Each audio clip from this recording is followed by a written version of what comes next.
વાત હતી આમ આદમી પાર્ટીની. ભાજપ અને કોંગ્રેસના લોકો કહે કે આ ગુજરાતમાં અમિત શાહનો ગઢ છે, નરેન્દ્રભાઈ મોદીનો ગઢ છે, ત્રીજો મોરચો નહીં ચાલે, કોંગ્રેસ અને ભાજપ ચાલશે. પણ સાથીઓ આજે જોઈ લો, ગુજરાતમાં ત્રીજો મોરચો આમ આદમી પાર્ટી ચાલતી નથી. આમ આદમી પાર્ટી આજે ગુજરાતમાં દોડી રહી છે.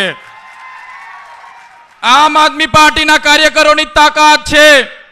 આ ભાજપ, એમની તાનાશાહી સરકાર, એમના મંત્રી તંત્રી, એમના અધિકારીઓ, એમના પોલીસ અમારા સાથી કાર્યકરોને, અમારા જેવા લોકો સાથે કેસની ખેલ રમત રમે છે, જેલની રમતો રમે છે.